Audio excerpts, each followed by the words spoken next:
Welcome to What If Sleepstorian, soft-spoken tales to slow the day's thoughts and carry you toward peaceful sleep. Before we begin, tell me where in the world you're listening from tonight, and if you wish, what's on your mind. I read every note and love keeping quiet company across distances. If this brings you peace, a like and subscribe help me make more night-bound stories. Now, settle in, get comfortable, and breathe with me as we begin.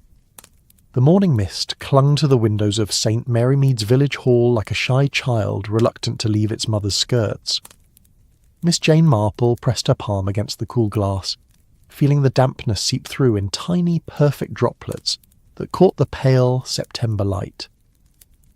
The scent of lavender and old wood polish hung in the air, mingling with something else, the faintest trace of beeswax and aged thread that seemed to whisper secrets only she could hear.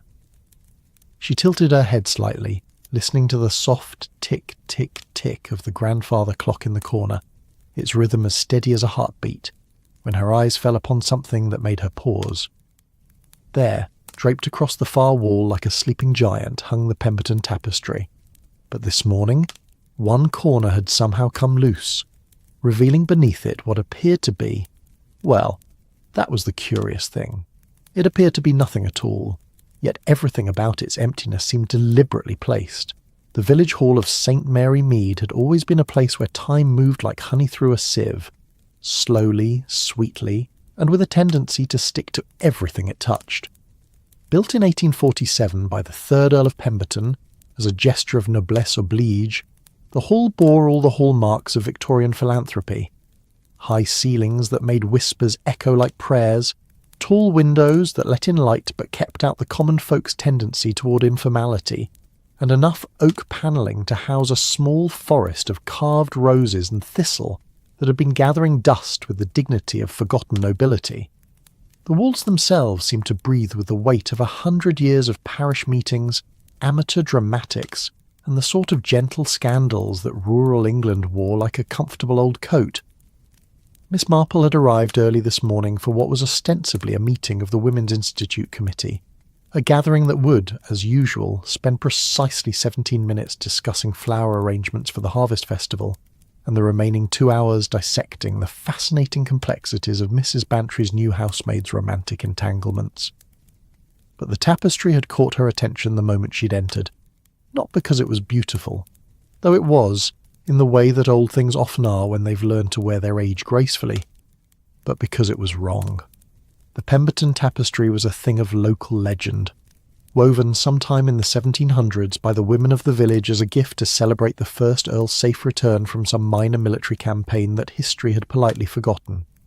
It depicted, in the charming if slightly wonky perspective of amateur artisans, the rolling hills and cottages of St. Mary Mead, as they had been 2 centuries ago. Every building was there, every path and garden gate rendered in silk thread that had faded to the soft colours of a watercolour left too long in sunlight. The local children had grown up playing games around it, pointing to their own homes and marvelling at how little the village had truly changed, despite the march of progress that had brought motor cars and electric lights to even their quiet corner of the world. But this morning, as Miss Marple settled into her customary chair, the one nearest the window, where the light was best for her knitting, and the view perfect for observing who came and went from the post office across the green, she noticed that the tapestry's familiar patterns seemed to shift and dance in ways that had nothing to do with the play of morning light across its surface. It was rather like looking at clouds, she mused, the way the eye could suddenly see a face or a castle where moments before there had been only shapeless white against blue. Except this was different. This was intentional. The loose corner had fallen in such a way that it created a triangular gap, and through this gap Miss Marple could see that the tapestry was not hanging flat against the wall as it appeared, but was instead suspended perhaps 6 inches out from the surface.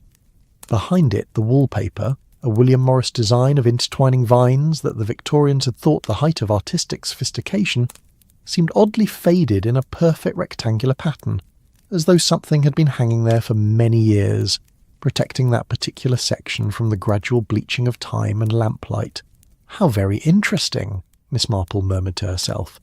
employing the particular tone she reserved for moments when the universe presented her with a puzzle, wrapped in an enigma and tied with a bow of pure curiosity. She rose from her chair with the careful deliberation of someone who had learned not to trust her knees entirely, but wasn't quite ready to admit defeat to the passage of time. Her footsteps, muffled by the thick Persian rug that covered the hall's centre, a donation from Colonel Bantry's expedition to somewhere exotic and likely uncomfortable, seemed to echo in the stillness of the morning. The village of St Mary Mead, in 1937, existed in that peculiar state of suspension that characterised much of rural England in the years between the wars. It was a place where progress arrived like a hesitant visitor, knocking politely at the door but never quite sure whether it would be invited in for tea.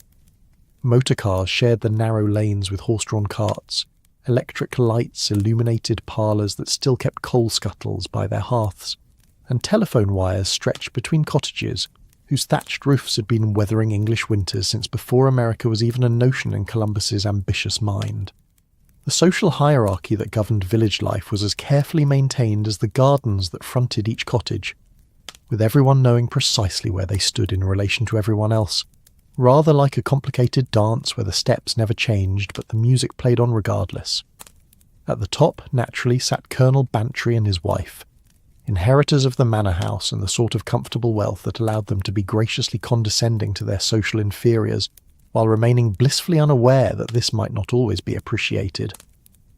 Below them ranged the doctor, the vicar, the bank manager, and other assorted professionals who formed the backbone of village respectability, followed by the shopkeepers, craftsmen, and farmers who kept the community functioning, and finally the labourers, housemaids, and other working folk whose lives provided endless fascination for their betters, without being considered quite interesting enough to warrant direct attention. Miss Marple occupied a unique position in this carefully ordered world. As the spinster niece of the late Canon Marple, she possessed enough genteel breeding to be invited to the better tea parties, sufficient income to maintain independence without appearing grasping, and just enough eccentricity to be forgiven for her rather disconcerting habit of observing people with the sort of attention usually reserved for interesting insects under a magnifying glass.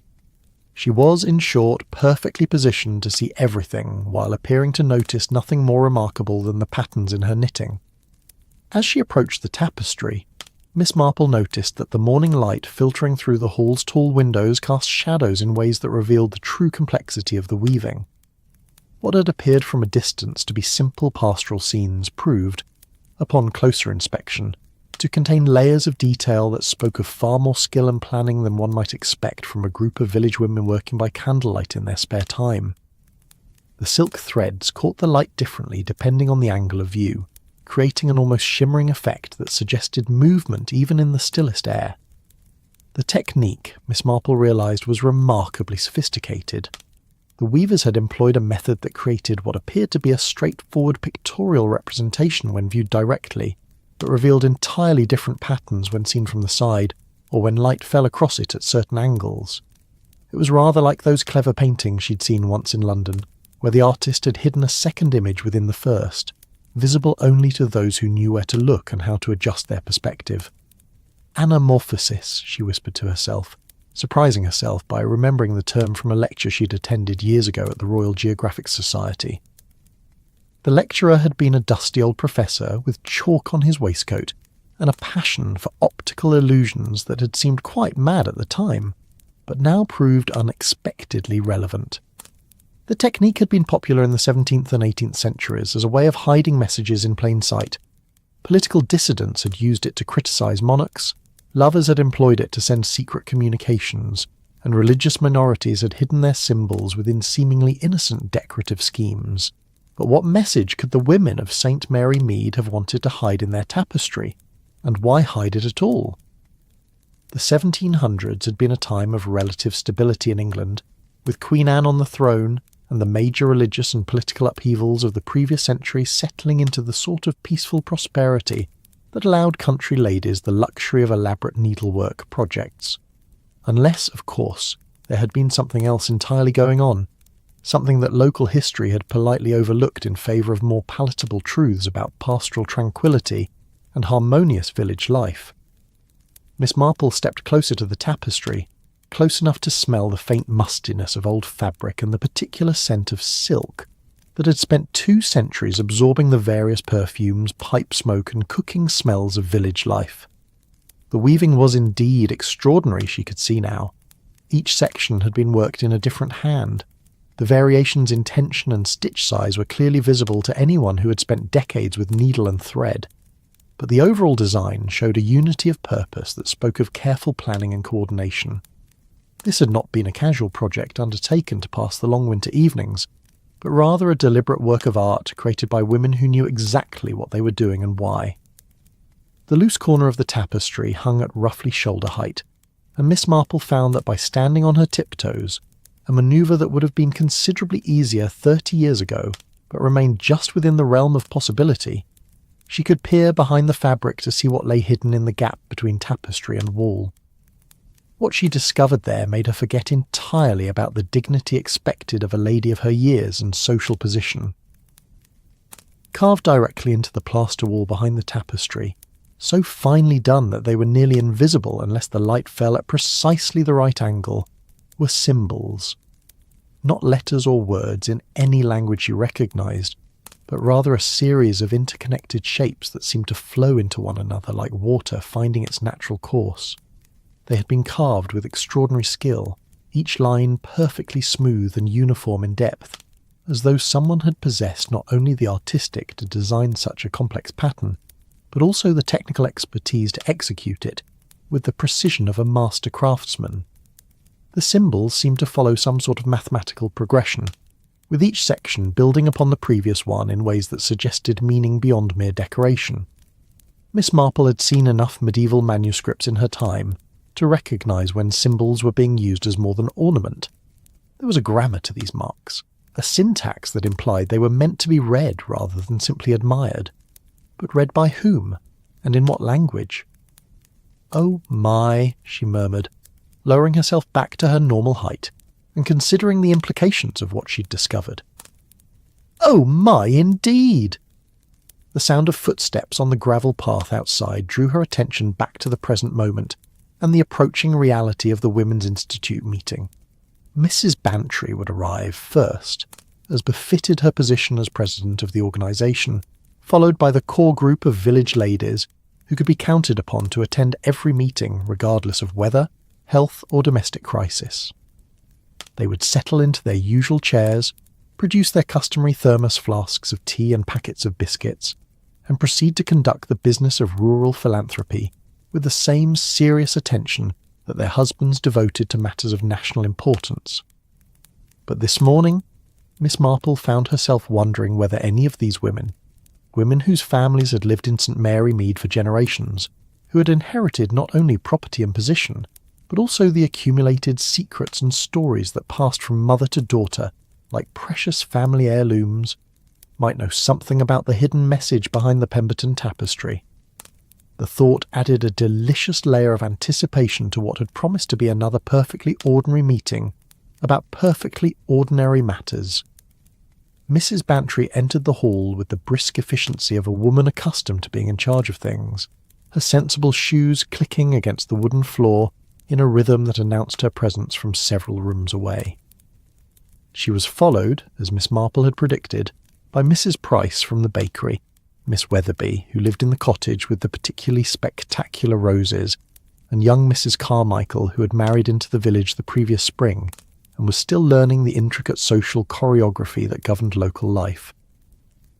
"Good morning, Jane," Mrs. Bantry called out, setting her basket on the table, with the sort of decisive thump that indicated she had important matters to discuss. "You're early today. Not like you to abandon your morning garden inspection for the dubious pleasures of committee work."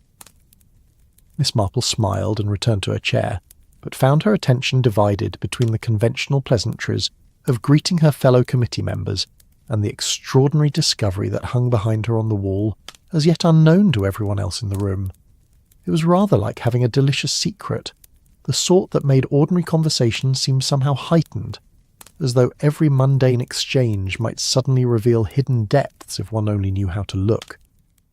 "I was admiring the tapestry," Miss Marple said, which was perfectly true as far as it went. It's remarkable how different it looks depending on the light, isn't it? Almost as though it were designed to reveal different aspects of itself at different times. Mrs. Bantry glanced over at the tapestry with the casual indifference of someone who had seen it countless times without really looking at it. "Oh, that old thing. Bit of a dust trap if you ask me. Arthur's always saying we should have it cleaned properly, but you know how these historical artefacts can be. Touch them wrong and they fall apart entirely. Better to leave them alone and let them gather their dust in peace." "Has it always hung in that particular spot?" Miss Marple asked, injecting just enough casual curiosity into her voice to avoid arousing suspicion. "I was wondering about the history of the hall's decoration." "Goodness, Jane, what a question," Mrs. Bantry laughed, settling into her chair and beginning the ritual unpacking of meeting supplies. "I haven't the faintest idea. It's been there since before we moved to the manor, and that's been, 15 years now. Maybe more. Time does have a way of running together in the countryside, doesn't it? Every season, so like the last, that one year blends into another, until you can barely remember whether something happened last Tuesday or last decade." Miss Weatherby, who had been quietly arranging her knitting while listening to this exchange, looked up with the expression of someone who had just remembered something potentially important. "Actually, I believe my mother mentioned once that the tapestry used to hang in the church, before they renovated the nave back in. It must have been the early 1900s. They moved it here for safekeeping when they were doing all that work on the roof and walls. This was interesting information indeed. The church of St. Mary Mead was considerably older than the village hall, dating back to the 12th century with various additions and modifications added over the intervening centuries as fashion, necessity, and available funds had dictated. If the tapestry had originally been displayed in the church, it added an entirely different dimension to the question of its purpose and meaning. Religious symbolism operated by different rules than secular decoration, and the Catholic Church in particular had a long history of encoding complex theological concepts in visual form for the education of illiterate congregations. But St. Mary Mead had been Protestant since Henry VIII's break with Rome, and by the 1700s, when the tapestry was woven, any overt Catholic symbolism would have been not merely unfashionable but potentially dangerous, which raised the intriguing possibility that the hidden symbols Miss Marple had discovered might represent something even more sensitive than she'd initially imagined. Not merely a clever artistic puzzle, but perhaps evidence of religious or political beliefs that had needed to be concealed for reasons of safety as much as discretion. "How fascinating," Miss Marple murmured. "I don't suppose anyone knows why it was moved from the church to the hall. Surely there would have been other places to store it during the renovation." Young Mrs. Carmichael, who had been following this conversation with the keen interest of someone still learning the intricate history of her adopted village, spoke up with the enthusiasm of recent research. "I asked the vicar about that just last month when I was helping catalogue the church records. Apparently there was some sort of controversy about whether it was appropriate for the church setting. Nothing scandalous," she added hastily. "Just disagreement about whether the imagery was sufficiently, what was the word he used? Devotional in nature." Miss Marple felt a familiar tingle of excitement, the same sensation she experienced when working on a particularly complex piece of knitting, and suddenly understanding how all the separate elements would combine to create the intended pattern. A tapestry that had been deemed insufficiently devotional for church display, but which the village had been unwilling to simply discard or destroy, suggested exactly the sort of hidden meaning she suspected lay behind those carved symbols.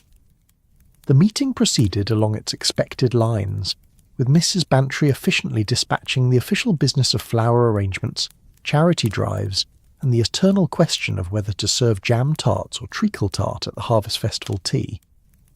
But Miss Marple found her attention drifting repeatedly to the tapestry hanging behind her, its presence somehow more compelling now that she knew it harboured secrets. She began to formulate a plan for returning to the hall later, when she could examine the hidden symbols more thoroughly without the distraction of committee business and social obligations. It was during a particularly lengthy discussion about the merits of various apples for the annual apple butter competition that Miss Marple noticed something odd about the way the morning light was falling across the tapestry. The sun had moved during the course of the meeting, and now struck the fabric at a different angle than when she'd first arrived. Under this new illumination, sections of the weaving that had appeared uniform in colour and pattern now showed subtle variations, not damage or fading, but rather intentional variations in the type and density of thread used that created a completely different visual effect. From her position in her chair, Miss Marple could see what appeared to be the outline of a map emerging from the previously unremarkable background of the tapestry. Not a map of Saint Mary Mead, as it appeared in the foreground of the weaving, but rather a completely different geographical area, one that seemed to show coastlines and islands in a pattern that struck her as familiar, though she couldn't immediately place where she might have seen it before. The realization that the tapestry contained not one, but at least two hidden images. The carved symbols behind the fabric and this shadow map, visible only under certain lighting conditions, transformed Miss Marple's assessment of the situation entirely. This was not simply a clever bit of artistic showing off by skilled craftswomen, but rather evidence of a sophisticated system of information storage that would have been understood only by those specifically initiated into its secrets. The question now became not merely what message had been hidden, but who had been meant to receive it, and why such elaborate precautions had been necessary. As the meeting drew to its inevitable close with the scheduling of next month's gathering and the ritual distribution of various charitable responsibilities among the membership, Miss Marple began to consider how she might arrange to spend more time alone with the tapestry. The village hall was generally locked, except for scheduled events, but as a long-time member of the community and trusted volunteer for numerous local organisations, she could certainly find a legitimate reason to request access for an hour or two of undisturbed examination. "Jane, you're looking quite thoughtful today," Mrs. Bantry observed as the other ladies began packing up their belongings. "Not brooding about something, I hope. You know how your imagination tends to run away with you when you get that particular expression." Miss Marple smiled diplomatically. Dorothy Bantry was a dear friend and a sensible woman, but she possessed the sort of practical mind that found mysterious tapestries considerably less interesting than the proper organisation of village social events. "Not brooding at all," Miss Marple replied, "simply admiring the craftsmanship of the tapestry. It really is remarkable work when you take the time to examine it closely." "If you're that interested in needlework," Mrs. Price interjected, "you should speak with old Mrs. Pemberton up at the cottage on Mill Lane. Her great-grandmother was one of the original weavers, and the family's kept all sorts of patterns and techniques that go back generations. She's always happy to discuss the old crafts with anyone who shows genuine interest." This suggestion struck Miss Marple as providential. If Mrs. Pemberton's great-grandmother had indeed been one of the tapestry's creators, then the family might well have preserved not only the technical knowledge of its construction, but also the historical context that would explain the hidden elements she had discovered. A visit to Mill Lane was clearly in order, preferably before she attempted any further investigation of the tapestry itself. "What a wonderful idea," Miss Marple said warmly. "I shall call on her this afternoon if she's receiving visitors. Do you think she'd mind an unscheduled visit from someone interested in learning about the old techniques?" "Oh, she'd be delighted," Mrs. Price assured her. "Gets few enough visitors these days, and she loves nothing better than an audience for her stories about the old ways. Just don't get her started on proper dyeing methods unless you have several hours to spare. She has quite strong opinions about modern shortcuts and their effect on the quality of finished work." As the ladies departed for their respective homes and afternoon activities, Miss Marple lingered in the hall, ostensibly to collect her knitting bag and ensure she hadn't forgotten anything, but actually to steal a few more moments alone with the tapestry. The room felt different now that it was empty, larger somehow, as though the absence of conversation and the soft sounds of domestic activity had created space for older, quieter voices to make themselves heard. In the renewed silence, Miss Marple became aware of sounds she had not noticed during the meeting. The settling of old wood as the morning sun warmed the walls, the distant chiming of the church bells marking the half-hour, and something else, a faint rustling that seemed to come from behind the tapestry itself. It was probably nothing more than a mouse that had found its way into the walls, she told herself, but the sound had an oddly rhythmic quality, that suggested something more deliberate than the random scurrying of small creatures. She approached the tapestry once more, this time with the confidence that comes from knowing one is unobserved. The loose corner still hung at the same angle, creating the same triangular gap that had first revealed the carved symbols to her investigation. But now, in the changed light, and with her heightened awareness of the tapestry's hidden complexities, Miss Marple could see that the gap itself might be intentional, not damage caused by age and gravity, but rather a deliberate feature designed to provide access to whatever lay behind the fabric. The carved symbols, when she peered at them again, proved even more intricate than her first examination had revealed. They were not simply decorative elements, but rather appeared to be a form of notation, perhaps musical, perhaps mathematical, perhaps something else entirely. Each symbol was connected to its neighbours by fine lines that were almost invisible unless the light struck them at precisely the right angle, creating a network of relationships that suggested meaning beyond the individual elements. Miss Marple had seen similar notational systems before, though she couldn't immediately recall where. There had been something in one of the books on medieval manuscripts that her late uncle had collected, something about the ways in which monks had encoded musical compositions and astronomical calculations in marginalia that appeared to casual observers to be nothing more than decorative illumination. The technique had allowed them to preserve knowledge that might otherwise have been lost or suppressed, hiding it in plain sight within texts that were ostensibly devoted to entirely different subjects. But this was not medieval manuscript illumination, and the women who had created the Pemberton tapestry had not been monks preserving ancient learning from the chaos of social upheaval. They had been, according to all available evidence, ordinary English country women living in an era of relative peace and stability. What knowledge or information could they have possessed that would have required such elaborate concealment? The rustling sound came again, definitely from behind the tapestry, and this time Miss Marple was certain it was not mice. The rhythm was too regular, too purposeful. It sounded almost like paper, like sheets of paper being carefully separated and examined by someone who knew exactly what they were looking for. Miss Marple froze, suddenly aware that she might not be alone in the hall after all. The front door had a distinctive squeak that announced all arrivals, but there was a rear entrance used primarily for deliveries and maintenance that opened much more quietly. If someone else had entered the building while she was absorbed in her examination of the tapestry, they might have been observing her activities for some time without her knowledge.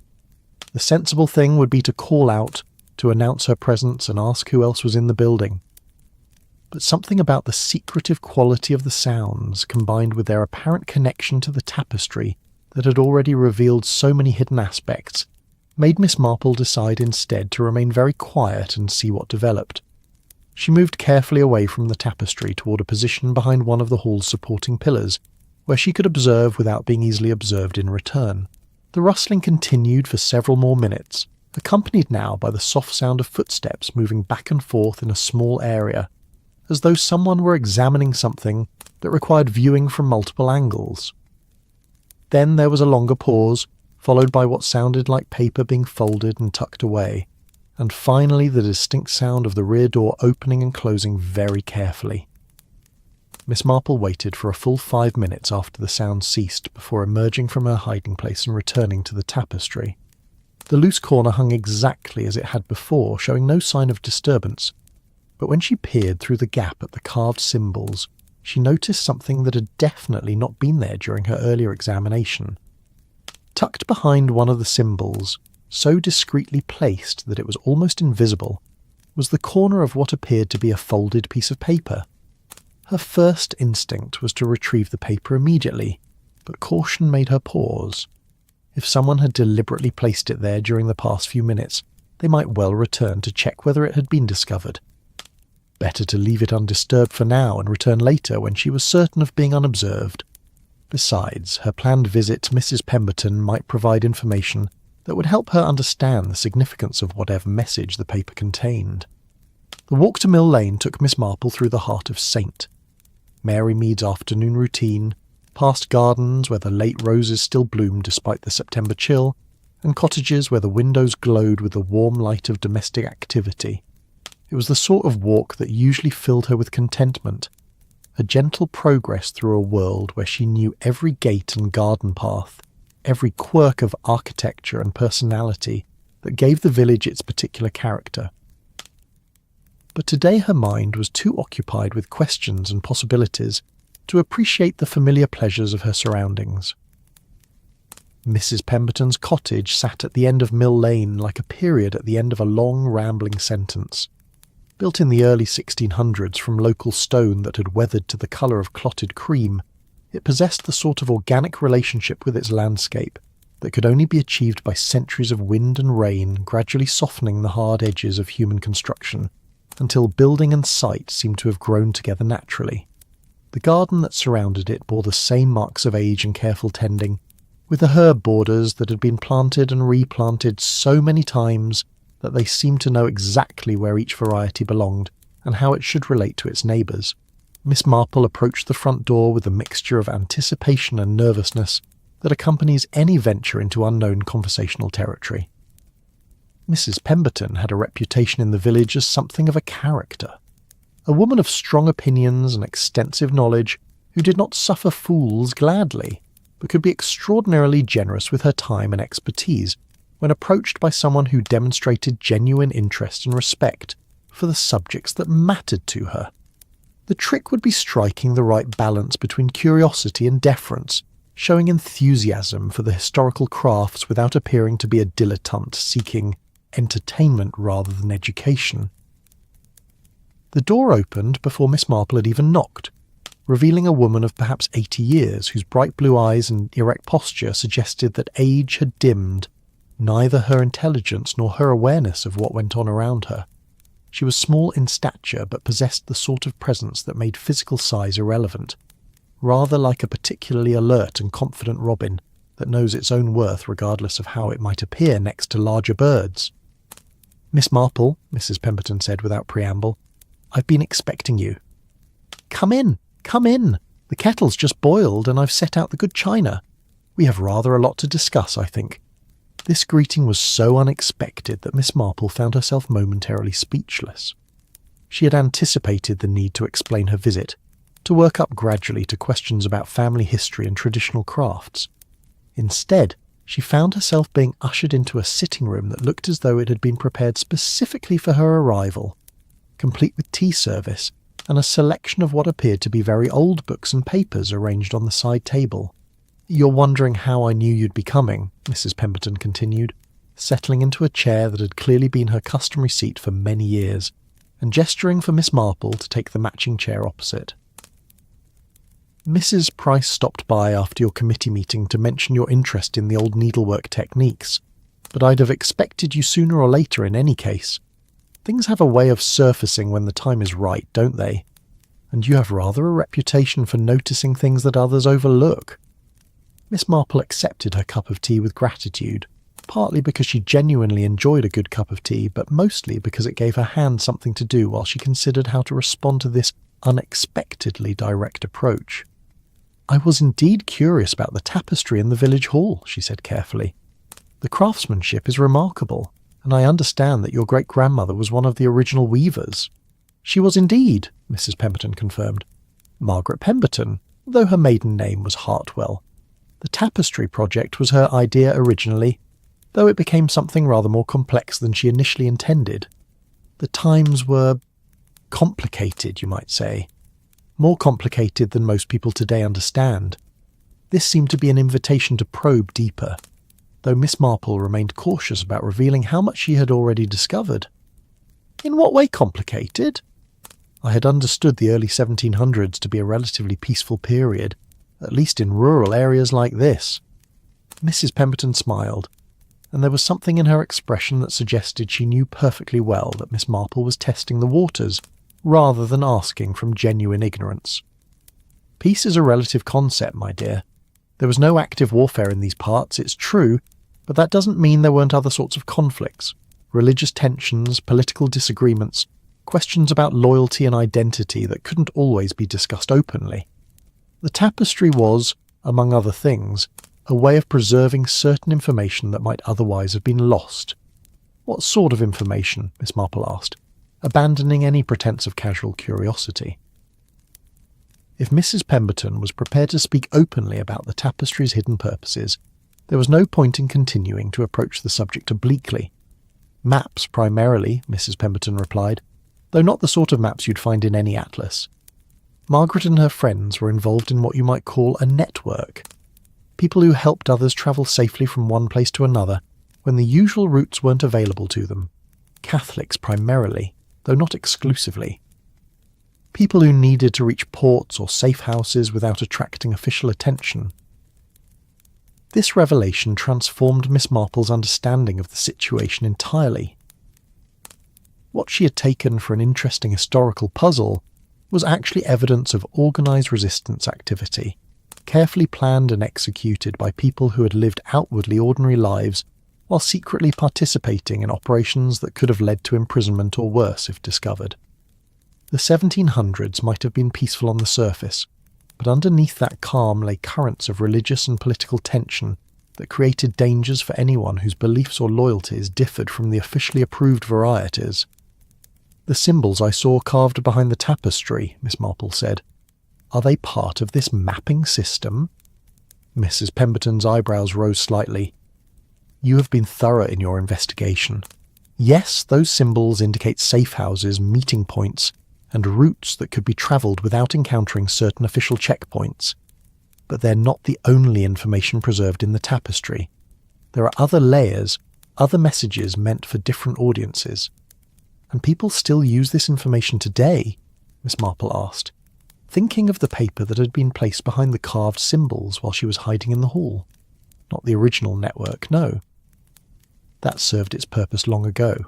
But knowledge has a way of being useful in unexpected circumstances, and there are still people who understand the old systems and occasionally find need of them. The world changes, but the fundamental human need to move freely and safely from one place to another remains constant. Mrs. Pemberton rose and moved to the side table, where she had arranged the books and papers. "These are copies of some of Margaret's original notes and patterns. I thought you might find them interesting given your obvious appreciation for careful craftsmanship and hidden meanings." She handed Miss Marple a leather-bound journal that fell open to pages covered with diagrams that were clearly preliminary sketches for the tapestry's design. The sketches were extraordinarily detailed, showing not only the overall composition, but also the specific techniques that would be needed to create the multiple layers of meaning Miss Marple had begun to discover.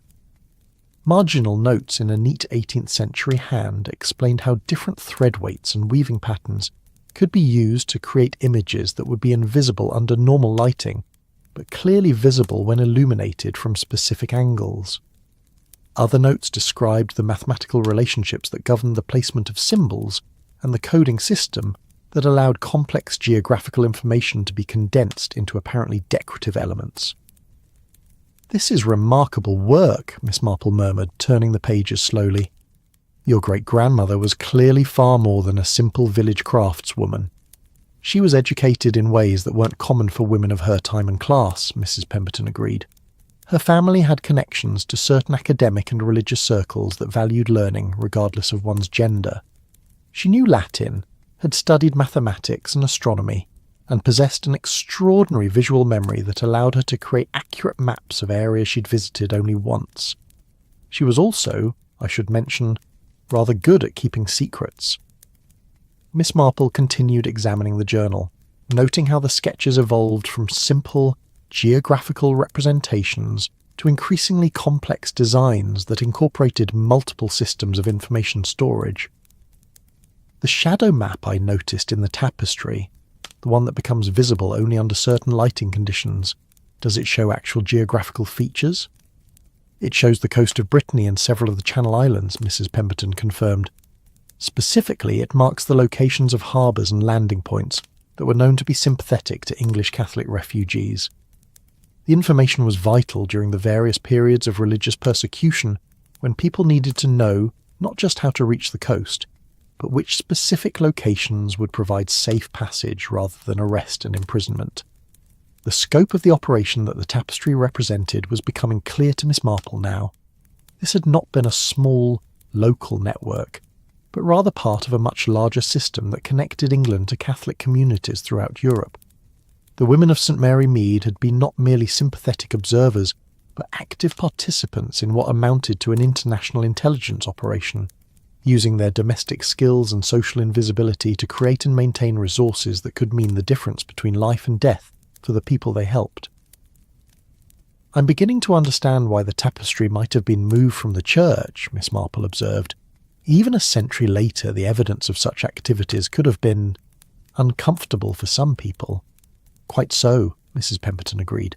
There were still families in the area whose ancestors had been involved on the other side of these conflicts, and the early 1900s were a time when people preferred to remember the past in ways that emphasised national unity rather than old divisions. Moving the tapestry to the village hall was a compromise. It preserved an important piece of local history, while removing it from a religious context where its hidden meanings might be more easily recognised. Miss Marple turned another page in the journal and found herself looking at what appeared to be a key or legend for interpreting the various symbolic systems embedded in the tapestry. The notation was extraordinarily sophisticated, with different symbols representing not only geographical features but also temporal information, dates, seasons, and even specific moon phases that would affect the safety of various routes and destinations. This level of detail suggests the network operated for a considerable period of time, she noted. It would have taken years to develop such precise knowledge of conditions and contacts. "Decades, actually," Mrs. Pemberton replied. "Margaret's grandmother began the work during the reign of James II, and it continued well into the 1740s. The tapestry itself was woven near the end of that period, when the original organisers realised they needed a more permanent way to preserve information that had previously been transmitted orally. Too many of the older generation were dying, and there was a risk that vital knowledge would be lost. The afternoon light in Mrs. Pemberton's sitting room was beginning to take on the golden quality that spoke of autumn evenings and the approaching need for lamplighting. Miss Marple glanced at the window and realised she had been absorbed in the journal for more than an hour, completely losing track of time in the fascination of discovering how much complexity could be hidden beneath the surface of apparently simple rural life. "I don't suppose," she said carefully, "that you would know anything about recent activity related to the tapestry? I had the impression this morning that someone else might be aware of its hidden features." Mrs. Pemberton's expression grew more serious. "There are still people who understand the old systems, as I mentioned. Not many, and mostly elderly people like myself who learned the traditions from their grandparents. But occasionally someone finds themselves in need of the sort of assistance that the original network provided. People fleeing persecution, seeking refuge, needing to travel without official documentation. The methods change, but the need remains remarkably constant. And the tapestry still serves as a source of information for such people. It can, when necessary. The symbols behind the fabric include not only historical information, but also indicators of local people and resources that might be trusted by someone in desperate circumstances. Of course, any such assistance would need to be provided very carefully and discreetly.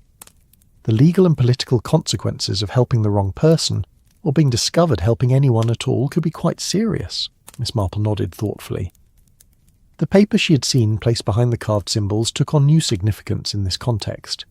It might represent a request for assistance, or perhaps information about someone who needed help but couldn't risk direct contact with potential helpers. The morning's mysterious visitor to the village hall was probably not a casual researcher, but rather someone actively involved in the sort of quiet humanitarian work that had motivated the tapestry's original creators. "I wonder," she said, "if you might be willing to lend me this journal for a few days. I find myself quite fascinated by the historical techniques, and I'd love to study the patterns more carefully." Mrs. Pemberton smiled. "I rather thought you might ask that. Of course you may borrow it, with the understanding that some knowledge carries responsibilities. Once you understand how the system works, you become part of it, whether you intend to or not. People have a way of finding those who possess information they need, even when neither party initially intended such connections to develop." This was clearly both an offer and a warning. Miss Marple accepted the journal with the understanding that she was committing herself to something more complex than historical research. If someone was indeed using the tapestry as part of a modern network for helping people in difficult circumstances, her newfound knowledge of the system might well lead to requests for assistance that would test her commitment to the principles that had motivated the original participants. The walk back to her cottage took Miss Marple through the village as it settled into its evening routine. Lights were beginning to appear in windows, dinner preparations were underway in kitchens throughout St. Mary Mead, and the general sense of peaceful domesticity that characterised rural English life was asserting itself as it had for countless generations. But now, Miss Marple found herself looking at this familiar scene with different eyes, aware that beneath the surface of ordinary village life lay currents of connection and commitment that linked her neighbours not only to each other, but to larger networks of human solidarity that transcended the boundaries of nation and official policy. Her own cottage, when she reached it, seemed smaller and quieter than usual, as though the afternoon's revelations had somehow expanded her understanding of the world in ways that made her previous life feel constrained by comparison. She settled into her favourite armchair with the journal and a cup of tea, prepared to spend the evening learning more about the intricate systems that had allowed a group of 18th century countrywomen to create one of the most sophisticated information storage and transmission devices she had ever encountered. The journal proved to be even more fascinating than her initial examination had suggested. Margaret Pemberton's notes revealed not only the technical aspects of the tapestry's construction, but also the human stories that had motivated its creation. There were accounts of families separated by religious persecution, young men who had been forced to flee England because of their political beliefs, and women who had risked everything to help strangers reach safety. The names and specific details had been carefully obscured, but the emotional reality of the situation came through clearly in Margaret's careful, compassionate prose. One entry in particular caught Miss Marple's attention. Today brought news that young Thomas reached Calais safely, and has found refuge with the community there. His mother wept when I told her, though whether from relief or sorrow I cannot say. It is hard to celebrate when safety requires such permanent separation from everything familiar and dear. Yet the alternative would have been worse, and we must find satisfaction in the knowledge that our small efforts have preserved a life that might otherwise have been lost to hatred and fear. The entry was dated 1723, but it could have been written about any number of contemporary situations where people faced danger because of their beliefs, background, or political opinions. The fundamental human circumstances that created the need for underground networks and hidden information systems had not changed, even if the specific political and religious configurations that generated danger had evolved over time. As the evening deepened and Miss Marple continued reading, she became aware of a subtle pattern in Margaret's notes that suggested the tapestry contained even more layers of meaning than she had yet discovered. References to the deeper pattern and the inner message implied that beyond the geographical and practical information embedded in the weaving lay something else, perhaps philosophical or spiritual insights that the creators had considered equally important to preserve. The key to understanding this deeper level seemed to lie in the mathematical relationships that governed the overall design. Margaret's notes included numerous calculations and geometric diagrams that appeared to be based on principles derived from medieval church architecture and classical theories of proportion. The same mathematical ratios that had been used to create the sense of divine harmony in Gothic cathedrals had been applied to the tapestry's composition, creating what Margaret described as a reflection of the natural order that underlies all true beauty and justice. This discovery transformed Miss Marple's appreciation of the tapestry once again. What she had initially taken for a clever hiding place for practical information proved to be a sophisticated work of art that embedded multiple philosophical and spiritual traditions within its apparently simple pastoral imagery. The women who had created it had not merely been preserving useful knowledge, but were also making a statement about the relationship between beauty, truth, and moral action that connected their local efforts to larger traditions of human wisdom and compassion. The implications of this realization were still settling in Miss Marple's mind when she became aware of a soft tapping at her cottage door. It was nearly 10 o'clock, rather late for casual social visits in a village where most people retired early and rose with the dawn. She marked her place in the journal and went to see who might be calling at such an hour. The figure on her doorstep was barely visible in the darkness, but Miss Marple could make out enough details to recognise a young woman, probably in her 20s, wearing dark clothing and carrying what appeared to be a small travelling bag. She looked tired and anxious, and there was something about her posture that suggested she had been walking for a considerable distance. "Miss Marple," the young woman said quietly. "Mrs. Pemberton said you might be able to help me. My name is Anna, and I need to reach the coast without attracting official attention. I was told that you would understand what that means." Miss Marple felt the sudden, vertiginous sensation of finding herself at the centre of events she had been studying as historical curiosities only moments before. The theoretical had become immediate and personal, and decisions that had seemed safely academic now required real choices with real consequences for a real person standing on her doorstep in the darkness. "Please come in," she said, stepping aside to allow Anna to enter. "Let me make some tea, and you can tell me more about your situation." As Anna settled gratefully into the second armchair, Miss Marple found herself thinking about Margaret Pemberton's journal entry regarding young Thomas and his safe arrival in Calais. The same mixture of hope and sorrow that Margaret had observed in Thomas's mother was now visible in Anna's face. The relief of having found potential help combined with the pain of being far from home and safety under circumstances that had not been of her choosing. "How did you come to know about Mrs. Pemberton?" Miss Marple asked as she prepared tea, keeping her voice gentle and non-threatening. "There are people in London who know about the old networks," Anna replied. "People who help refugees and others who need to travel without documentation. They told me that if I could reach St. Mary Mead, I should look for signs that the old system was still functioning. I saw someone at the village hall this morning who seemed to know about the tapestry, so I followed them to Mrs. Pemberton's cottage. She said you were the person who could help me understand what I needed to know." Miss Marple realised that she had been the mysterious figure Anna had observed at the village hall, which meant that Anna was probably the source of the rustling sound she had heard, and perhaps also the person who had placed the paper behind the carved symbols. The network was indeed still functioning, though in ways that were more complex and interconnected than she had initially understood. "What sort of help do you need?" Miss Marple asked, settling into her chair with her own cup of tea and adopting the sort of calm, matter-of-fact tone that she had found most useful for encouraging people to share difficult information. Anna hesitated for a moment, clearly weighing how much to reveal to someone she had only just met.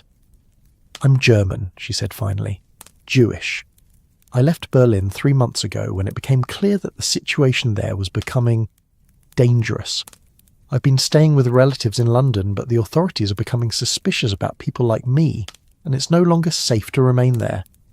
I need to reach a port where I can find passage to America or Canada, somewhere that will accept refugees." The political situation Anna was fleeing was one that Miss Marple had been following with increasing concern in the newspapers, though like many people in rural England, she had perhaps not fully grasped how directly it might affect individual lives. The rise of National Socialism in Germany had created dangers for Jewish citizens that echoed, in some ways, the religious persecutions that had motivated the original creators of the Pemberton network. The methods of oppression had evolved, but the fundamental need for safe passage and hidden assistance remained tragically relevant. "The tapestry includes information about coastal routes and contacts," Miss Marple said carefully, "but the details are more than 200 years old. I'm not sure how much of it would still be useful." "Mrs. Pemberton said the basic geographical information was still valid," Anna replied, "and she mentioned that there might be people in the area who would understand the old signals and could provide more current assistance. She said you would know how to make contact with them." Miss Marple realised that Mrs. Pemberton had placed her in the position of being a crucial link in a chain of assistance that she was only beginning to understand. The afternoon's historical research had become an immediate practical responsibility that would require her to act on principles she had only recently learned about. It was rather like being handed a complex piece of knitting mid-pattern and expected to continue the work without dropping any stitches. "I'll need to study the information more carefully," she said. Can you stay somewhere safe for a day or two while I make inquiries and plan the best approach?" Anna nodded gratefully. "Mrs. Pemberton said I could sleep in the cottage's guest room tonight, and she thought you might know of other places where I could stay while we make arrangements." Miss Marple's mind was already working through possibilities. There were several people in the village who might be trusted to provide temporary shelter for someone in Anna's situation, though approaching them would require considerable discretion. More immediately, she needed to return to the village hall to examine the paper that had been placed behind the carved symbols and to study the tapestry's hidden information in light of her new understanding of its current relevance. "Tomorrow morning, I'll visit the hall to examine the tapestry more thoroughly," she said. "There may be information there that will help us identify the best route and the people who can assist you. In the meantime, try to rest. Things often look clearer after a good night's sleep, and you'll need your strength for whatever journey lies ahead." After Anna had departed for Mrs. Pemberton's cottage, Miss Marple returned to the journal with renewed purpose. What had been fascinating historical research was now urgent practical preparation, and she found herself reading Margaret's notes with the intensity of someone whose decisions would have immediate consequences for another person's safety and future. The coastal information embedded in the tapestry was indeed detailed and sophisticated, showing not only the locations of potential departure points, but also the seasonal and tidal factors that would affect their accessibility. More importantly, the symbolic system included markers for local contacts, people whose families had been part of the original network and who might, even generations later, be willing to provide assistance to someone in desperate circumstances. Some of these family names were still familiar to Miss Marple from current village life. The Weatherbys, whose descendants included Miss Weatherby from the Women's Institute Committee, had apparently been deeply involved in the original network. The Price family, which still ran the bakery, had provided safe houses and overnight shelter for travellers.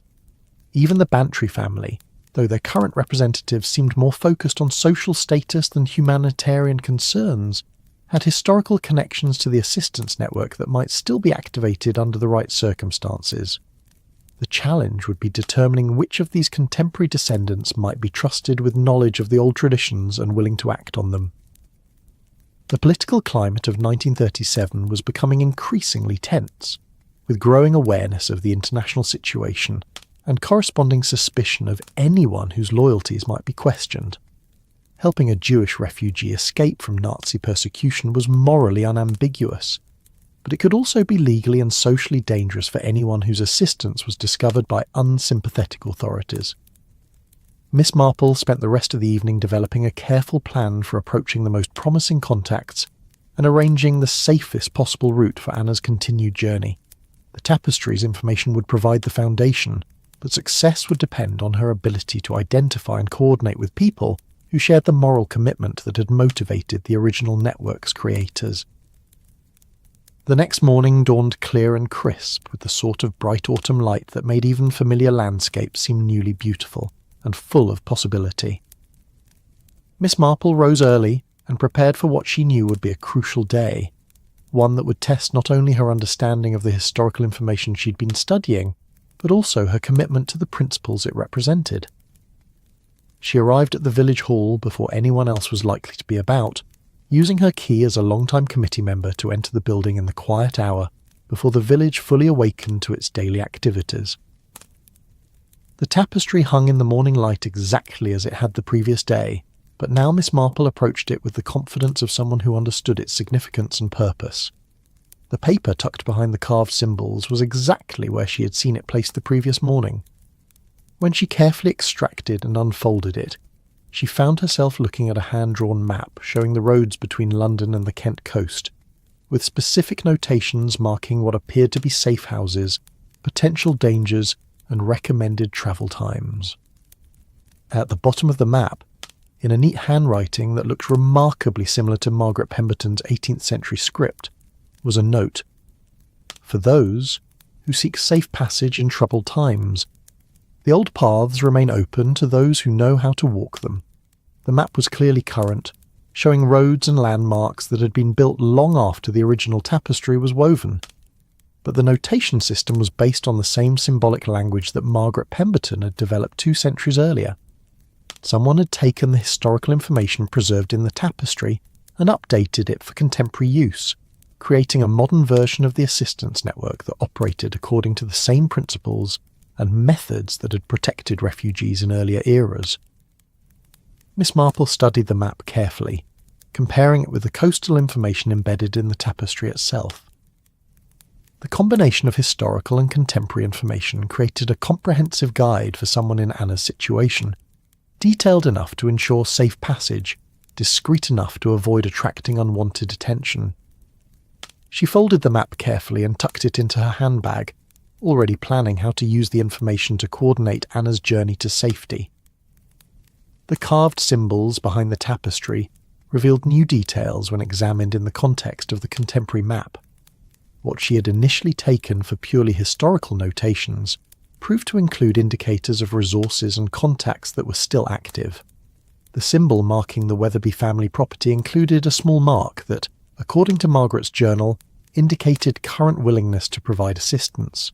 Similar marks appeared next to the Price Bakery and several other local landmarks, suggesting that Anna's arrival in St Mary Mead had not been coincidental, but rather the result of careful planning by people who understood which communities still maintained connections to the old assistance traditions. Miss Marple realised that she had become part of a network that was far more extensive and sophisticated than she had initially imagined.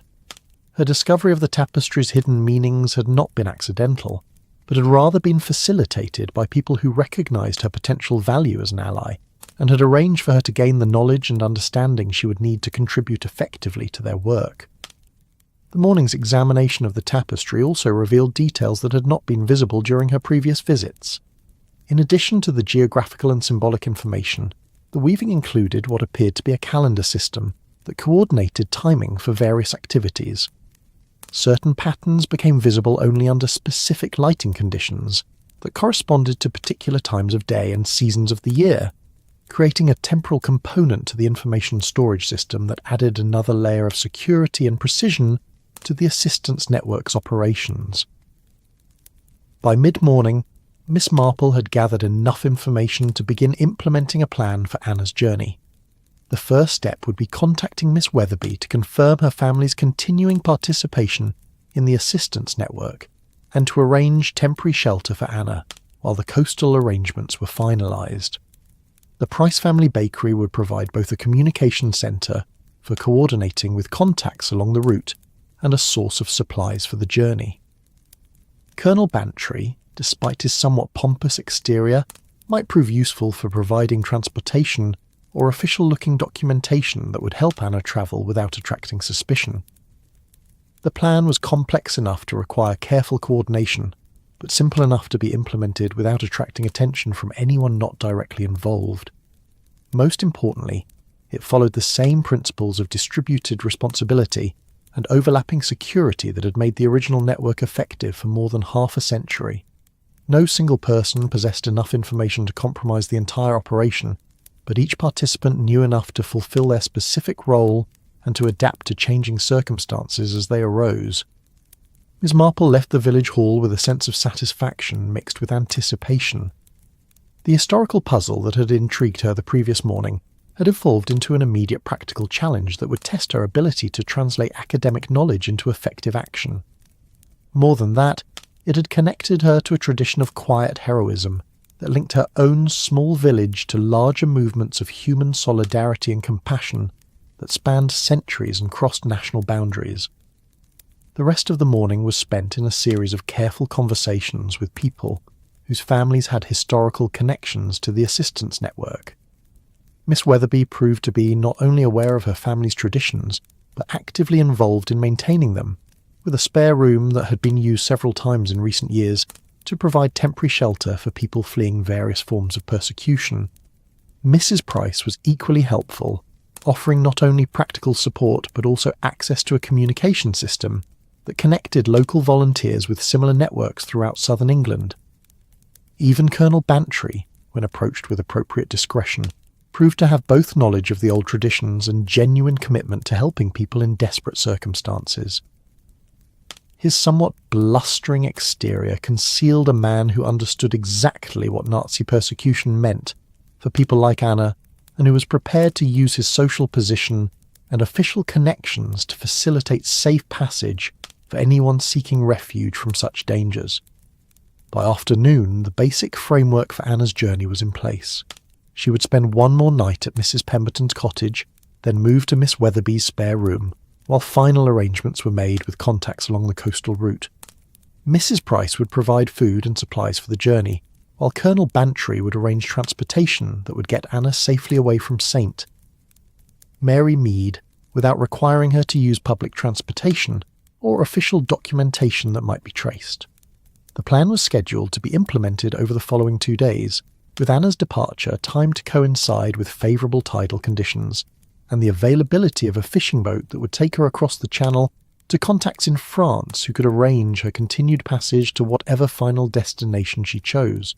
It was, Miss Marple reflected, remarkably similar to the arrangements that Margaret Pemberton had described in her journal entries, adapted for modern circumstances but based on the same fundamental understanding of how to move people safely through dangerous territory. That evening, Miss Marple returned to Mrs. Pemberton's cottage to report on the day's progress and to coordinate the final details of Anna's departure. She found Anna looking considerably more relaxed than she had the previous night, though still carrying the sort of underlying tension that comes from knowing that safety remains conditional and temporary until one reaches a final refuge. "Everything is arranged," Miss Marple reported. "You'll be on your way tomorrow evening, and the people who will help you along the route are all trustworthy and experienced. The crossing itself should be straightforward. The weather forecast is favourable, and the boat captain has made this sort of journey many times before." Anna's relief was visible and profound. "I can't thank you enough," she said quietly. "When I arrived here yesterday, I wasn't sure whether the old stories about assistance networks were real or just hopeful legends. To discover that there are still people willing to help strangers at considerable risk to themselves, it restores one's faith in human decency." Mrs. Pemberton smiled warmly. That's exactly what Margaret would have wanted to hear. She always said that the most important thing about the network wasn't the clever techniques or the hidden information, but rather the simple fact that people were willing to help each other when help was needed. The methods change, but the principles remain constant. Miss Marple spent the rest of the evening learning more about the contemporary operation of the assistance network from Mrs. Pemberton, who proved to be not merely a keeper of historical traditions, but an active coordinator of current relief efforts. The scope of the operation was impressive. Networks throughout England were helping refugees from Nazi persecution, political dissidents fleeing various forms of oppression, and other people whose circumstances required travel and sanctuary that couldn't be arranged through official channels. The work was dangerous and demanding, requiring not only practical skills and local knowledge, but also the sort of moral courage that allowed people to act on principles of human solidarity, despite potential legal and social consequences. It was, Mrs. Pemberton explained, exactly the sort of work that had attracted her great-grandmother and the other women who'd created the original network. People who understood that sometimes the most important thing one could do was help a stranger reach safety, regardless of official policies or social conventions that might discourage such assistance. The tapestry was never just about preserving historical information, Mrs. Pemberton continued. It was about creating a resource that could be used by future generations facing similar challenges. Margaret and her friends understood that the specific political and religious conflicts of their time would eventually be resolved, but that new forms of persecution and oppression would arise to take their place. They wanted to preserve not just the practical techniques of assistance, but also the knowledge that such assistance was possible and the inspiration to provide it when circumstances demanded. This insight gave Miss Marple a deeper appreciation for the extraordinary foresight and wisdom of the tapestry's creators. They had created not merely a historical artifact, but a living tradition that continued to serve its original purpose centuries after its creation. The network that was helping Anna reach safety was a direct continuation of the work that Margaret Pemberton had begun, adapted for contemporary circumstances but guided by the same principles and sustained by the same commitment to human dignity and mutual assistance. The next day passed quietly, with Anna resting and preparing for her journey, while Miss Marple and the other network participants made final arrangements for her safe passage. The plan proceeded exactly as scheduled, with each element falling into place with the sort of smooth coordination that comes from extensive experience and careful preparation. Anna's departure that evening was emotional but hopeful. She left St. Mary Mead carrying not only the practical supplies she would need for her journey, but also the knowledge that there were people in the world who were willing to help strangers in desperate circumstances, even when such help required considerable personal risk and sacrifice. The boat that would take her across the channel was captained by someone whose family had been helping refugees for 3 generations, using routes and techniques that had been refined over decades of successful operations. Miss Marple watched from her cottage window as Anna disappeared into the darkness, beginning a journey that would ultimately take her to safety in Canada and a new life far from the dangers she had fled. It was a satisfying conclusion to what had begun as simple curiosity about an interesting piece of needlework, though Miss Marple understood that it was also a beginning rather than an ending. Her involvement with the assistance network would continue, and there would undoubtedly be other people who would need help reaching safety in the difficult times that seemed to be approaching. In the days that followed Anna's departure, Miss Marple found herself returning frequently to the village hall to study the tapestry with her newfound understanding of its significance and purpose. Each examination revealed new details and deeper appreciation for the extraordinary achievement it represented, not just as a work of art or a historical artifact, but as a functioning tool for human liberation that continued to serve its original purpose centuries after its creation. The carved symbols behind the tapestry continued to serve as a communication system for the assistance network, with new messages appearing periodically and disappearing once they had been acted upon. Miss Marple became skilled at reading these messages and coordinating responses, finding that her natural observational abilities and her understanding of village social dynamics made her particularly effective at identifying potential helpers and arranging assistance without attracting unwanted attention. The work was both challenging and deeply satisfying, connecting her to a tradition of quiet heroism that gave new meaning and purpose to her life in St. Mary Mead.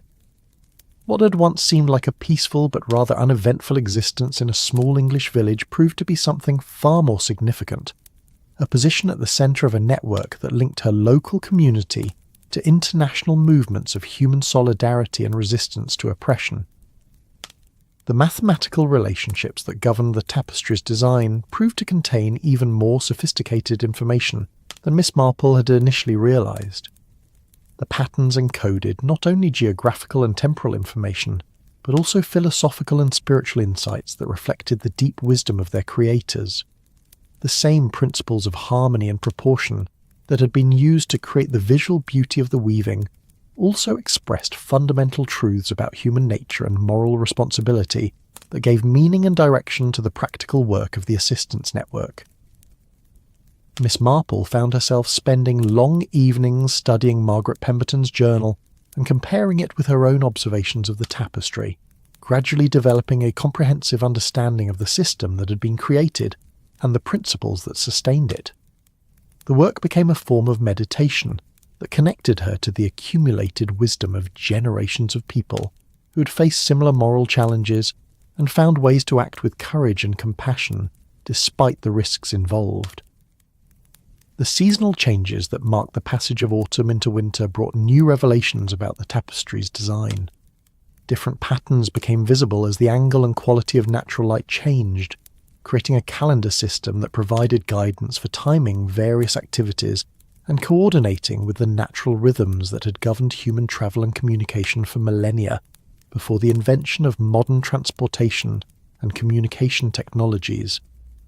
Miss Marple learned to read these seasonal indicators and to use them for planning assistance operations that took advantage of natural conditions, optimal tides, favourable weather patterns, and the social rhythms of rural life that created opportunities for discreet travel and communication. The system was remarkably sophisticated, reflecting an understanding of both human and natural systems that allowed for precise coordination of complex activities across extensive geographical areas. As winter deepened and the days grew shorter, Miss Marple found herself reflecting on the extraordinary journey that had begun with simple curiosity about an interesting piece of needlework, and had led to active participation in work that connected her small village to global movements for human freedom and dignity. The tapestry had proved to be far more than a historical artifact. It was a living tradition that continued to serve its original purpose of helping people find safe passage through dangerous times. The assistance network that she had joined operated according to principles that transcended the specific political and social circumstances of any particular era.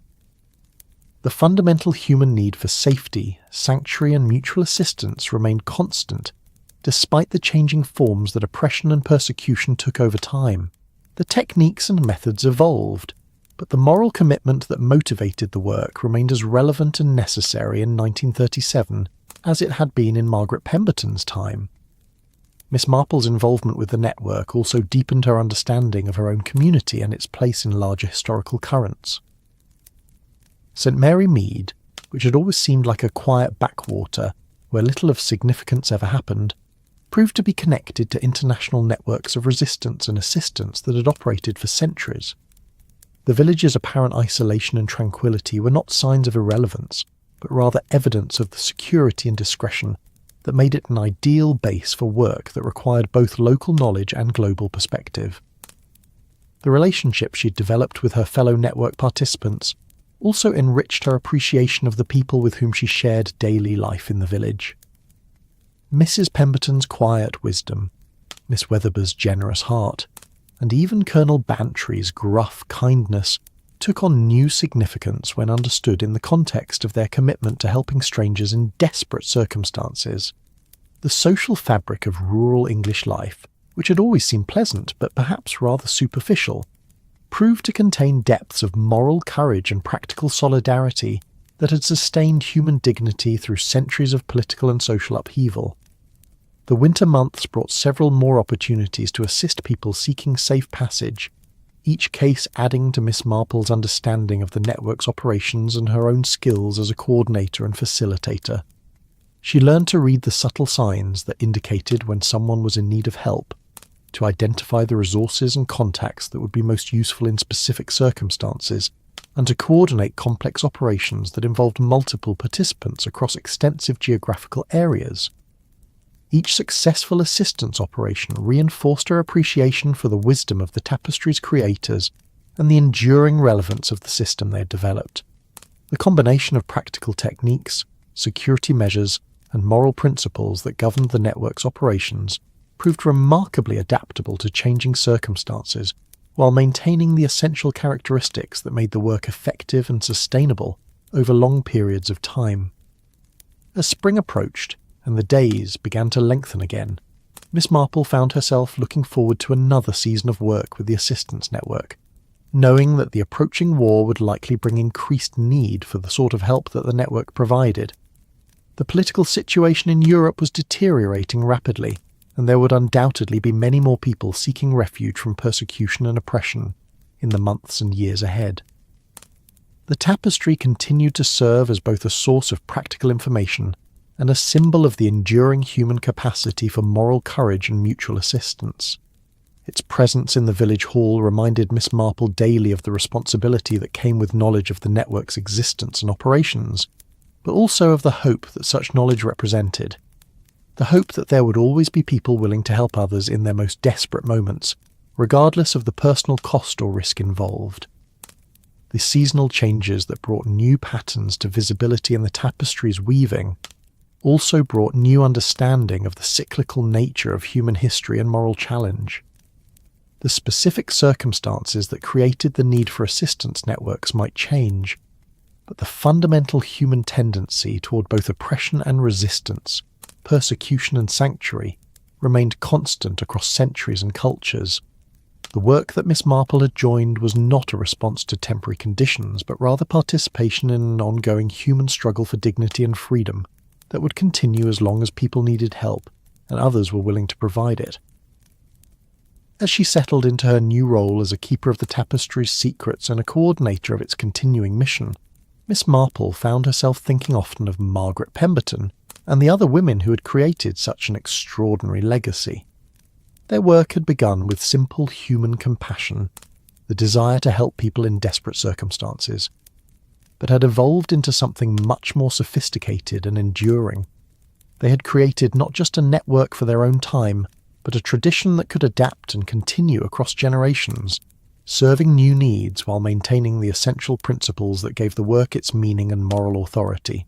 The embroidered clue that had first caught Miss Marple's attention proved to be the key not just to understanding a historical puzzle, but to discovering a contemporary calling that gave new purpose and significance to her life in St. Mary Mead. What had begun as simple curiosity about an interesting piece of needlework had evolved into participation in work that connected her village to global movements for human freedom and dignity that had persisted across centuries. The summer that followed brought both new challenges and deeper satisfaction, as Miss Marple's role in the assistance network expanded and evolved. The international situation continued to deteriorate, creating increased demand for the sort of help that the network provided, but also bringing greater risks for everyone involved. The British government was becoming more suspicious of refugee assistance activities, and there were rumours of official investigations into networks that had previously operated with relative impunity. These changing circumstances required new levels of discretion and security, but they also revealed the strength and adaptability of the system that Margaret Pemberton and her colleagues had created. The network's decentralised structure and multiple layers of protection proved remarkably resilient under pressure, with individual participants able to modify their activities without compromising the overall operation or endangering their colleagues. Miss Marple found herself taking on increased responsibilities as a coordinator and strategist. Her analytical skills and deep understanding of village social dynamics making her particularly valuable for planning operations that required both precision and invisibility. She learned to read the subtle signs that indicated when official attention was focusing on particular areas or activities, and to adjust network operations accordingly without disrupting the flow of assistance to people who desperately needed help.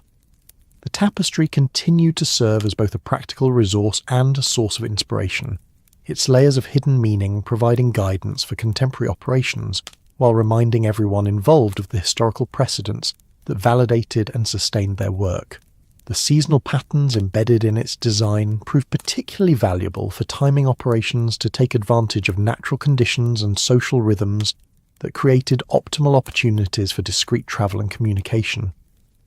As autumn approached once again, Miss Marple reflected on the extraordinary transformation that the past year had brought to her understanding of herself, her community, and her place in the larger currents of human history.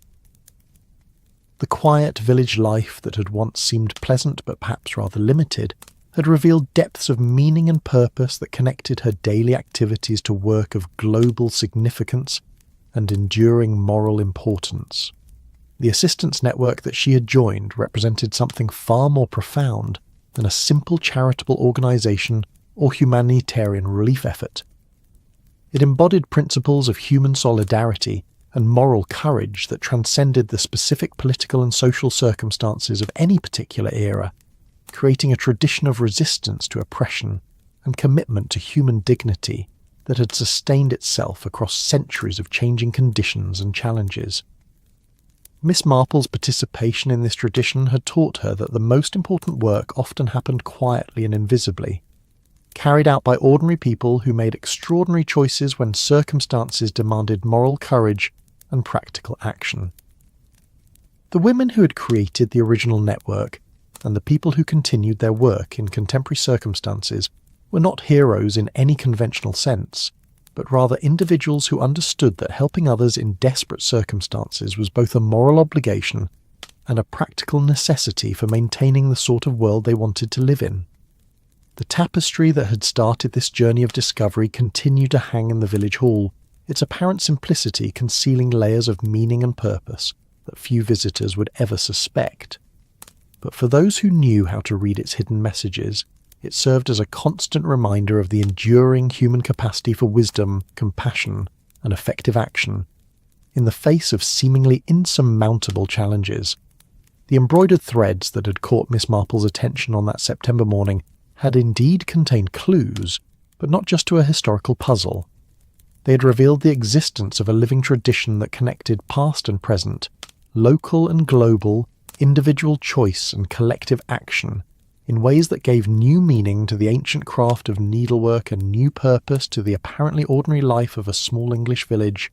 As winter settled over St Mary Mead once again, Miss Marple found herself looking forward to whatever challenges and opportunities the coming year might bring, secure in the knowledge that she had found her place in work that mattered, surrounded by people who shared her commitment to the principles that made such work both necessary and possible.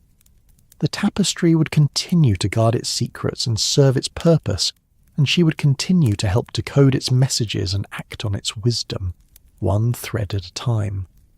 The final entry in Margaret Pemberton's journal, which Miss Marple had saved for last, proved to be a reflection on the nature of the work itself and its significance for future generations. We have woven into this tapestry not just maps and symbols, but hopes and prayers for a world where such assistance will no longer be necessary. Yet we know that human nature contains both the capacity for cruelty and the power of compassion, and that each generation must choose which force will guide their actions. May those who come after us find in our work not just practical guidance for helping others in desperate circumstances, but also inspiration to continue the ancient human tradition of extending sanctuary to strangers and safety to those who seek refuge from the storms of their time. These words resonated deeply with Miss Marple as she contemplated the work that lay ahead. The assistance network would continue, adapting and evolving as circumstances required, but always guided by the fundamental understanding that helping others in their most desperate moments was not just an act of charity, but an affirmation of the values that made human civilization worth preserving and protecting. The embroidered clue that had drawn her into this world of hidden meanings and quiet heroism had revealed far more than she could have imagined when she first noticed that loose corner of the tapestry hanging in the village hall. It had opened a door to understanding that connected her small village to centuries of human struggle for freedom and dignity, and had given her the opportunity to contribute to work that would continue long after her own part in it had ended. In the gentle lamplight of her cottage, surrounded by the accumulated wisdom of generations of people who had faced similar moral challenges and found ways to act with courage and compassion, Miss Marple continued her studies and her work, one careful stitch at a time in the great tapestry of human solidarity that connected all people who chose to help rather than harm, to include rather than exclude, to offer sanctuary rather than threat to those whose only crime was being different, being vulnerable, or being in the wrong place at the wrong time in human history.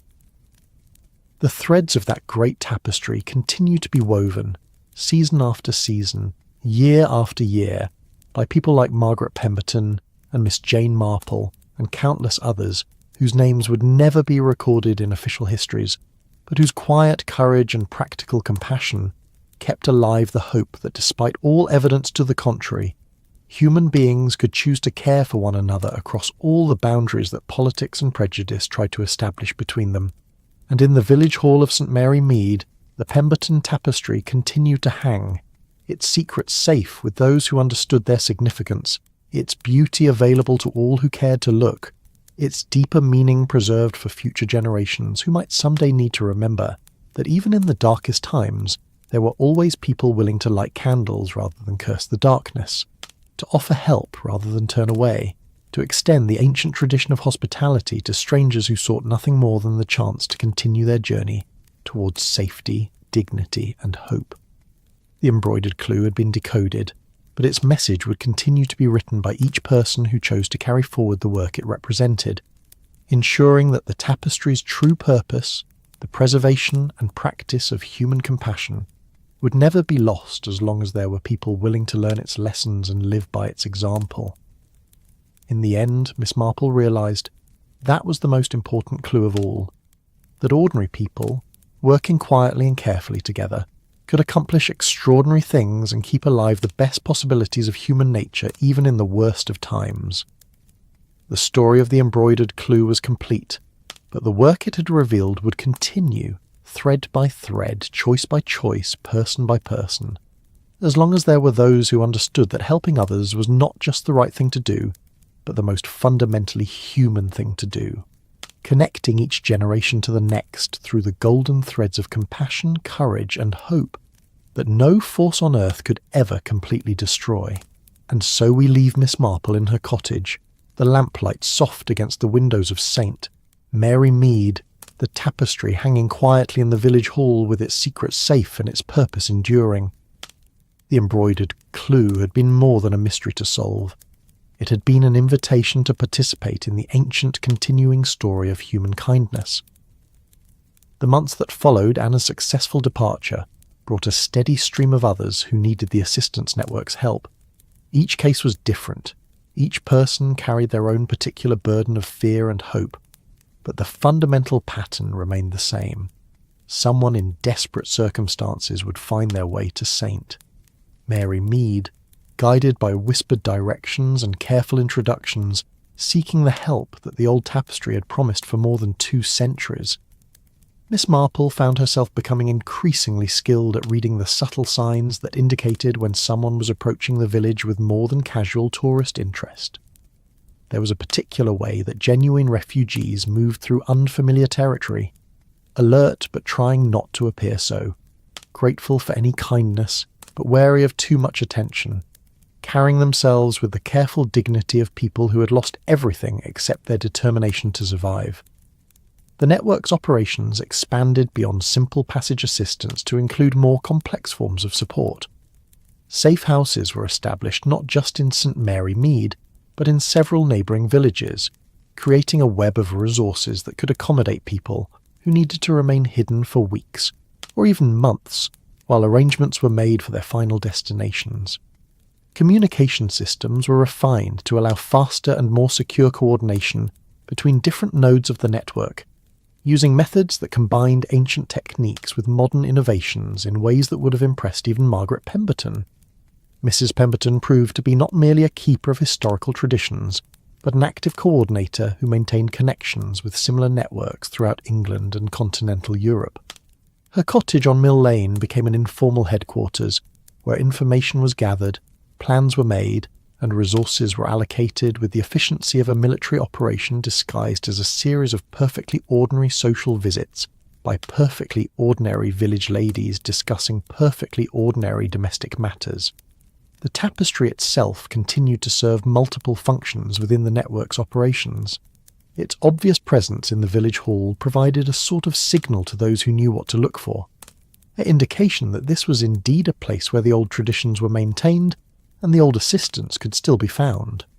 But it also served more practical purposes, with the carved symbols behind the fabric being updated regularly to reflect current information about routes, contacts, and potential dangers. Miss Marple learned to read and modify these symbols, adding her own observations about local conditions and official activities that might affect the network's operations. She discovered that her natural talent for observation, which had previously been applied mainly to the entertaining but ultimately harmless business of village gossip, was perfectly suited to the more serious work of monitoring potential threats to the network's security and the safety of the people it helped. The seasonal changes that governed the tapestry's hidden imagery also proved to have contemporary relevance. Different times of year brought different advantages and challenges for people attempting to travel without attracting official attention. Winter provided longer periods of darkness that could conceal movement, but also brought weather conditions that could make travel dangerous or impossible. Summer offered more stable conditions, but increased the likelihood of encountering other travellers who might notice and remember unusual activities. Miss Marple became expert at timing operations to take advantage of the local events and social rhythms that could provide cover for unusual movements of people and goods. Harvest festivals, church fairs, market days, and other regular gatherings created opportunities for strangers to move through the area without attracting undue attention, while the predictable patterns of rural life provided frameworks within which assistance activities could be concealed from casual observers. The mathematical relationships that governed the tapestry's design proved to contain information about optimal timing for various types of operations. The same astronomical calculations that had allowed Margaret Pemberton to predict tidal conditions and moon phases continued to be relevant for planning activities that required specific environmental conditions. Miss Marple found herself learning to read these calculations and to apply them to contemporary situations in ways that connected her daily work to the accumulated wisdom of centuries of people who had faced similar challenges. As her involvement with the network deepened, Miss Marple began to understand that what she had initially taken for a historical curiosity was actually part of a much larger and more significant tradition of resistance to oppression that extended far beyond the specific circumstances of any particular era or location. The techniques and principles that had motivated the creation of the Pemberton Tapestry were being applied by people throughout the world who were working to help others escape from various forms of persecution and danger. Letters began arriving at her cottage from contacts in other countries, people who had heard about the St. Mary Mead network through the informal communication systems that connected assistance organisations across national boundaries. These correspondents shared information about their own operations and sought advice about adapting historical techniques to contemporary circumstances. Miss Marple found herself participating in conversations that spanned continents and involved people whose experiences were vastly different from her own, but whose commitment to helping others created common ground for collaboration and mutual support. The Tapestry's reputation as a repository of useful information spread beyond the immediate network of people directly involved in refugee assistance. Scholars interested in historical resistance movements began making inquiries about the possibility of studying the encoded information, while representatives of various humanitarian organisations sought to learn about the techniques that had allowed the network to operate effectively for such an extended period. Miss Marple found herself serving as something of a gatekeeper for these requests, determining which inquiries represented genuine scholarly interest or legitimate humanitarian needs, and which might pose security risks to the network's ongoing operations. The experience taught her to appreciate the delicate balance that had to be maintained between preserving important historical knowledge and protecting the safety of people who depended on that knowledge, remaining accessible only to those who could be trusted to use it responsibly. The network's success in helping people reach safety also brought new responsibilities and challenges. As word spread about the assistance available in St. Mary Mead, the number of people seeking help increased beyond what the original informal arrangements could accommodate. More systematic methods had to be developed for evaluating requests for assistance, coordinating resources, and maintaining security while scaling up operations to meet increased demand. Miss Marple worked with Mrs. Pemberton and other senior network members to develop protocols that would allow the organisation to grow without losing the intimate knowledge of local conditions and personal relationships that had made it effective. They created training programs for new volunteers, established more formal communication procedures, and developed backup systems that could maintain operations even if individual participants were forced to withdraw due to illness, death, or other circumstances. The expansion of the network also required more sophisticated financial arrangements. While the original assistance had been provided through informal sharing of personal resources and voluntary contributions of time and effort, the larger operation required more systematic funding mechanisms.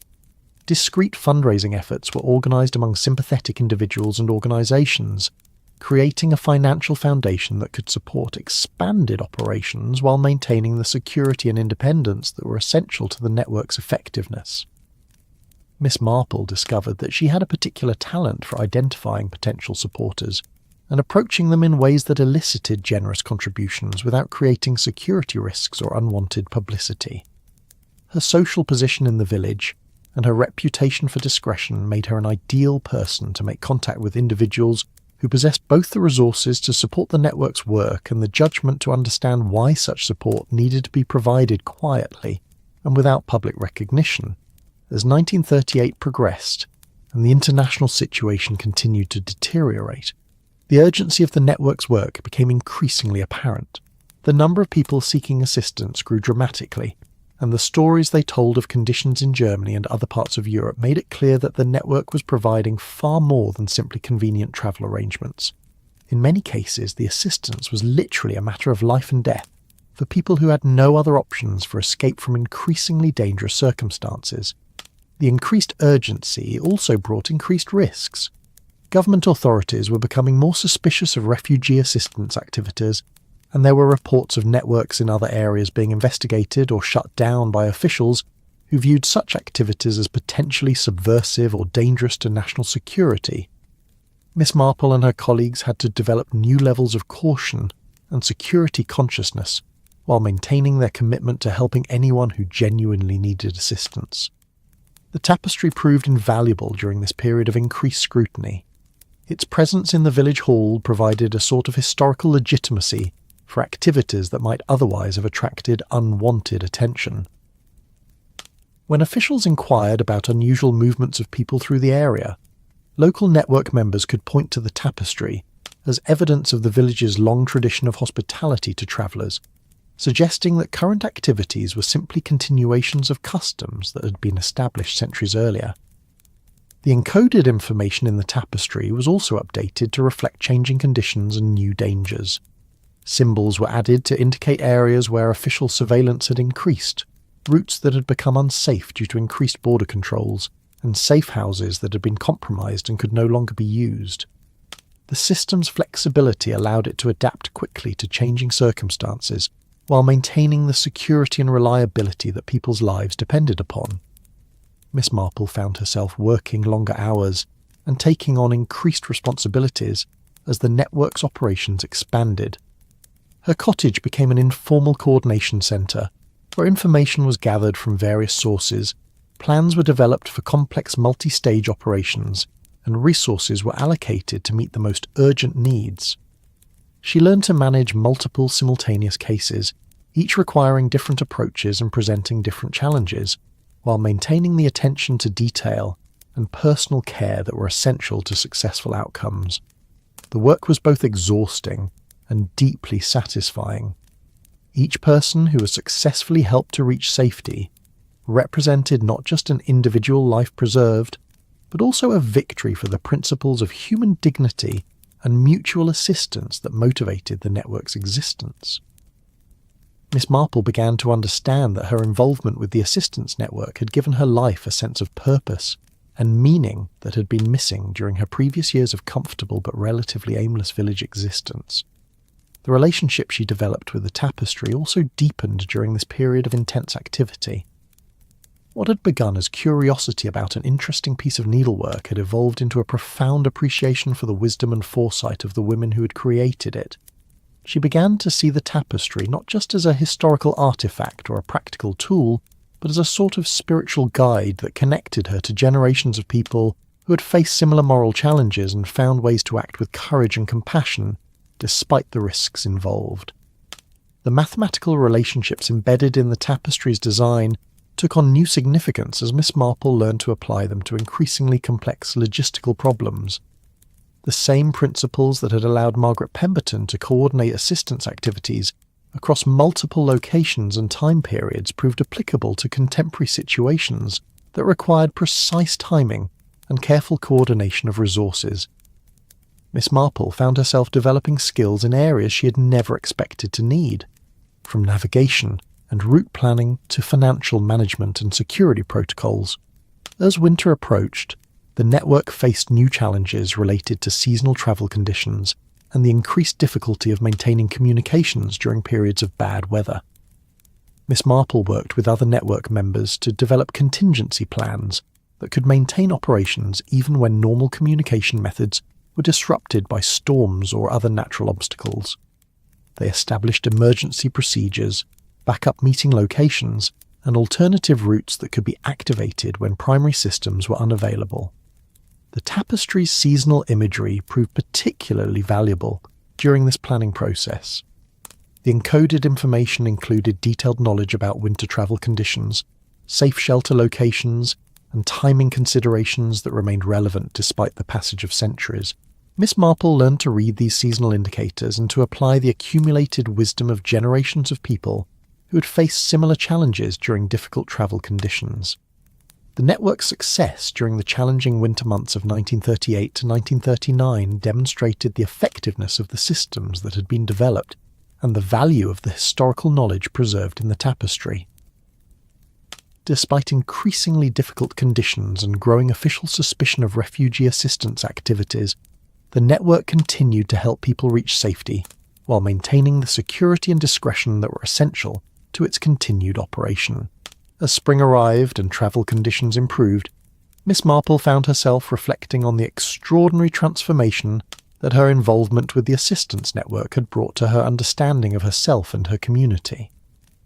What had begun as an interesting puzzle about a piece of historical needlework had evolved into participation in work that connected her village to international movements for human freedom and dignity that would ultimately help determine the shape of the world that emerged from the approaching global conflict.